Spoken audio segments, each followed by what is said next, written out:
apakah benar Habib perkataan-perkataan mereka yang mengatakan Abdullah bin Ahmad Muhajir itu tidak ada? Ini semua karangan-karangan Dajjal Imaduddin dan pengikut-pengikutnya. Tolong perhatikan. Siap mau dengar? Siap mau dengar? Siap mau dengar? Perhatikan, ini kitab abad keempat. Setelah kita baca nanti, kita akan kasih shock terapi tegangan tinggi terhadap Imad dan pengikut-pengikutnya Imad. Kita akan beri shock terapi nantinya. Al-Haddad dari Alawiyin, Al-Hamid dari Alawiyin, Al-Attas dari Alawiyin, Al-Jufri dari Alawiyin, Bahashim dari Alawiyin. Banyak para abiyah, hampir mayoritas wali-wali di Indonesia ini, di dunia ini 60-70% Alawiyun. Ini yang dinafikan, ini yang diingkari. Jalil adab, biadab itu kelompok-kelompok Imad itu. Saya berjanji nanti saya akan kasih shock terapi tegangan tinggi terhadap mereka. Jangan macam-macam. Anda telah membangunin harimau tidur. Kami akan buat goncang nanti dunia ini gara-gara sampean. Kita ini tidak gila hormat. Tapi pada saat dia mengatakan Alawi Jahannam, Alawiyin Jahannam, tunggu. Suatu saat kalian akan bertemu dengan saya nanti. Saya akan kasih shock terapi tegangan tinggi terhadap kalian nanti. Saya ingatkan kepada para santri, baik yang ada di Jember, atau yang ada di Banyuwangi, atau yang ada di Lumajang, atau yang ada di Probolinggo, atau yang ada di Pasuruan, atau yang ada di Madura, atau yang ada di Surabaya, para santri, jikalau ada kelompok-kelompok Imad, kelompok-kelompok pencaci maki Sada Alawiyin ini, pertama laporkan dulu kepada aparat kepolisian.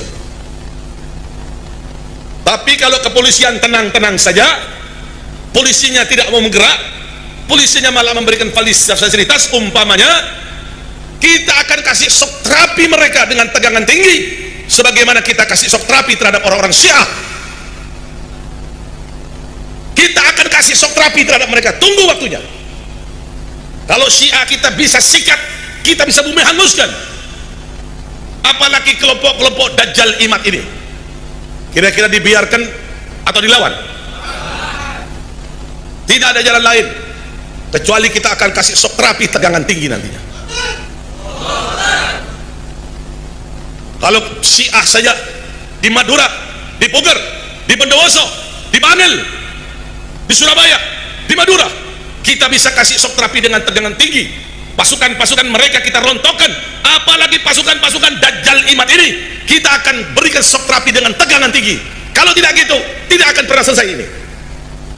Lihat nanti, sabar nuntut. Jangan bisa dibiarkan ini kelompok-kelompok Dajjal ini tidak bisa dibiarkan. Betul tidak? Betul tidak? Tunggu waktunya. Pasti kami akan beri shock terapi tegangan tinggi, bukan dengan tegangan rendah, tegangan tinggi. Karena suatu hal mensahihkan nasab Alawi, saya tidak terima, kecuali sayanya musyahadah dalil dianya. Ciki mah dalilnya bohong-bohongan kabeh. Mau nasi marah-marah wong tanggul kan, katanya Imad Dajjal ini ada kitabnya, kitab abad keempat, sudah sahih di sini disebutkan bahwa Ubaid anaknya Ahmad. Ini kitab namanya Abnaul Imam. Wah, ini kitab Abnaul Imam sudah saya bahas hampir 2 tahun yang lalu ketika pertama kali saya mengeluarkan tesis saya.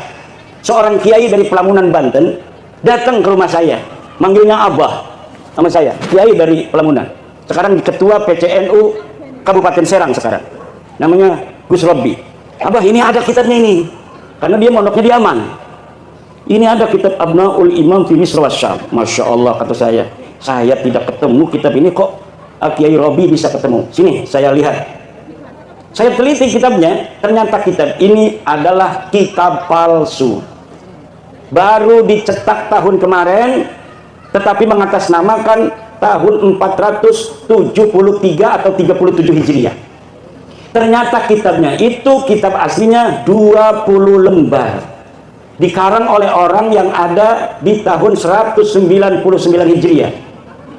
menerangkan, hanya menerangkan anaknya Sayyidina Ali dan cucunya Sayyidina Ali, abnaul imam fi Misra wa Syam al-Hasan wal Husain. Tidak menerangkan yang lainnya karena tahunnya saja masih tahun 199 Hijriah. Sedangkan Ubaid itu wafatnya 383 Hijriah. Masa iya orang yang hidup di tahun 199 Hijriah bisa mencatat orang yang ada di tahun 383 Hijriah? Bohong apa ragu? Bohong. Lah iki jebari marah-marah bahwa kitabnya sudah ditemukan, ini kitab abad keempat, ya 473 kan kudunya abad kelima. Us ngomong salah, isinya salah.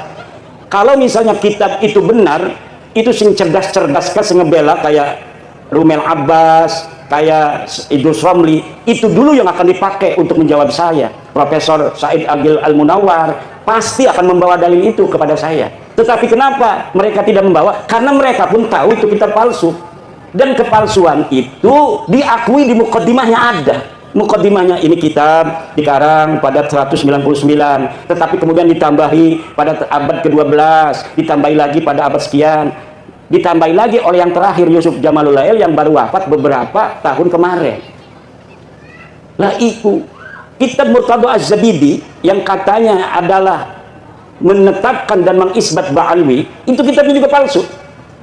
Kitab palsunya dari mana sih? Kiai tahu aja kalau palsu-palsu. Karena percetakan itu biasa dicetak itu menggunakan jasa peneliti. Misalnya nih ada manuskrip ditemukan di Rumbia. Manuskrip ini atas nama Pangeran Diponegoro. Panggil dari UI, filolog suruh nyetak. Tetapi peneliti tidak akan bohong. Dia akan cerita, manuskrip ini memang dikatakan tulisan Pangeran Diponegoro, tetapi dilihat dari kertasnya tidak memungkinkan dia berada pada masa Pangeran Diponegoro. Kertasnya ini dicetak atau diproduksi pada tahun 1950, sedang di Diponegoro tahun 1825. Dari jenis tulisan yang ditulis pun tidak mencerminkan tulisan yang dipakai pada tahun 1825. Ini adalah tulisan abad ke-20. Itu tahu.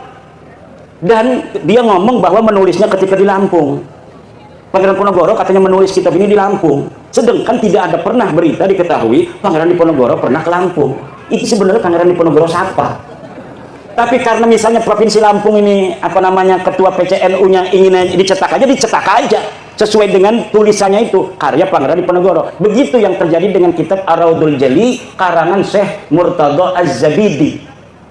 Coba beli kitab Ar-Raudul Jali karangan Syekh Murtadha Az-Zabidi, cetakan Yaman Darul Fatah. Itu dari mukaddimahnya sudah jelas bahwa manuskrip ini tidak ditemukan sebelum keluar, dicatat, disalin oleh Hasan Muhammad Qasim.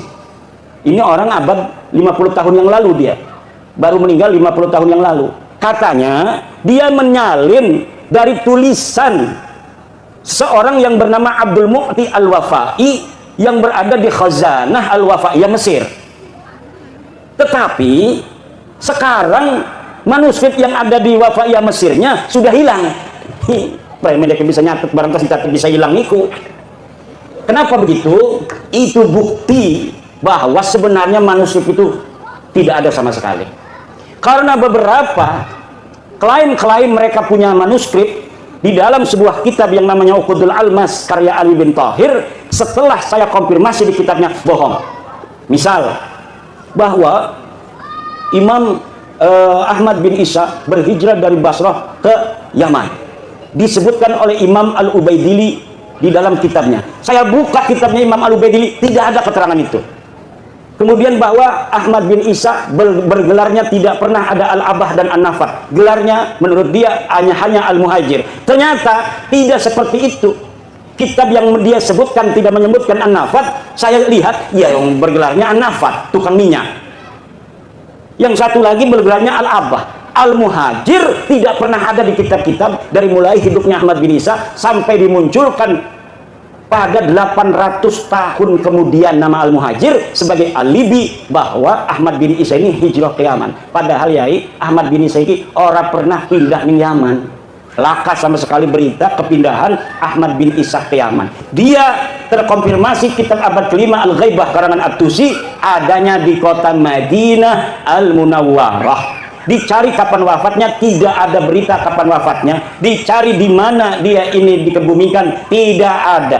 Kenapa sampai dia tidak dicatat? Mungkin dia mati muda, tidak terlalu banyak peran dalam kehidupan. Kalau orang yang banyak peran, ketua PCNU, ya kadang-kadang anak nulis di media online, ketua PCNU menghadiri acara pelantikan PWI Kabupaten Lampung Tengah, berarti dia historis pernah ada di media online. Coba nama-nama yang hadir, coba lihat di Google, ketik nama Kiai Haji Suparman Abdul Karim, langsung merebet anak, dia historis, banyak yang memberitakan. Tapi kalau bapak-bapak kita yang tidak pernah ikut gabung-gabung di organisasi, dikir bening jogoa, gelati arane Samsuri, lakan di Google deh, yang tasawuf, tidak pernah ada interaksi dengan masyarakat luas. Begitu pula lah keberadaan seseorang yang dikatakan dengan kesejarahan yang begitu luar biasa, pasti ada saja orang-orang sekitar dia yang menginformasikan tentang aktivitasnya waktu dia hidup. Tetapi nama-nama Ba'alwi ini sama sekali tidak ada. Fakih Muqaddam, jere bisa mi'raj 70 balen sebengi. Dia ada di abad ke-6. Banyak kitab abad ke-6 di Hadramaut, di Yaman, yang memberitakan tentang ulama-ulama Hadramaut. Satu pun tidak ada yang memberitakan orang ulama di Tarim namanya Fakih Muqaddam. Laka pemanin karo keramat-keramatin. Makanya Abdul Qadir Jailani pun kalah pangkatnya oleh Fakih Al-Muqaddam. Kenapa namanya Al-Muqaddam? Karena dia orang yang paling tinggi derajatnya. Ternyata ketika dicari di dalam sejarah masa lalu, tidak ada. Sejarah itu yang perlu dokumen, bapak-bapak. Nggak usah marah-marah, wis dokumen deh. Dokumennya mana?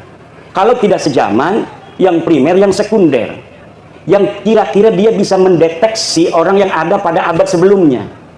Kalau misalnya tidak ditemukan pada abad-abad yang mendekati, maka yang ditemukan yang paling dekat, senajan 100 tahun, ini yang akan dipakai. Nanti apabila ditemukan yang lebih tua, maka yang muda, yang bertentangan yang dengan yang lebih muda ini harus namanya tesisnya ini sudah ada antitesis, sudah tidak bisa dipakai lagi. Bengen surah istifadah Habibi Kabeh bin Syihab bin Smith bin Yahya As-Sagab turunan Nabi, tapi siki antesis abad tua 4, 5, 6, 7, 8, 9 bahwa deket duduk kutuni kanjeng Nabi, ya kudu nerima tes DNA ini melenceng. Turunan Nabi kudunya J1 dek mah tes DNA hasilnya G, haplogrupik. Turunan Nabi Muhammad, turunan Nabi Ibrahim J1 haplogrupnya. Mereka 180 orang yang sudah tes DNA kebanyakan G. Ini menunjukkan bahwa mereka bukan sebagai turunan Nabi, tapi juga bukan orang Arab. Kenapa sih kepunteng-punteng Kiai Imad kok ngomong ikut terus? Karena penting buat warga NU yang percaya kepada penghormatan kepada keluarga Nabi hanya warga NU. Lamun putu Nabi asli mah dimai duit ge mumbu dibalikakeun maning. Putu Nabi asli kependak putu Nabi asli, misalkan bapak-bapakku. Bapak menghormati dekene lebih menghormati nanane. Itu ciri-ciri keturunan Nabi asli. Kalau kita menghormati dia, lebih menghormati kita. Kalau kita ngasih duit, dia lebih ngasih duit pada kita. Karena nggak mau kalah keturunan Nabi pada kebaikan. Kalau orang tawadu, maka kita akan kalau kita tawadu, dia akan lebih tawadu. Itu ciri keturunan Nabi asli. Lebih baik dia yang menanggung derita daripada rakyat yang menanggung derita. Itu ciri keturunan Nabi asli. Bukan yang mengorbankan orang lain untuk kepentingan dia. Bukan. Ciri Nabi asli itu keturunannya adalah keturunan Nabi asli. Dia rela menderita. Yang penting umat Islam ini bahagia. Bukan sebaliknya, nyuruh orang-orang berantem demi kepentingan dia, sementara dianya aman-aman saja. Nyuruh orang-orang Indonesia berantem, dianya enak-enakan tidur. Orang-orang yang bodoh dari orang-orang yang bisa dipengaruhinya, suruh gulat sama orang-orang yang menentang kepentingan dia. Ini adalah yadullu ala annahum laisu min dzurriyyati Rasulillah Muhammad sallallahu alaihi wasallam bil marrah. Sama sekali bukan. Dari cara wajahnya ngomong marah, hal tarawna fi wajhihi nuran nubuwah, lah idza ra'ainahum ma ra'aina fi wujuhihim nuran nubuwah minar rahmah, la nanduru ila wujuhihim rahmah walakin nanduru ila wujuhihim at-takabbura wat-tafakhura wat-ta'aliya 'ala al-akharin. Na'udzubillah summa na'udzubillah min dzalik.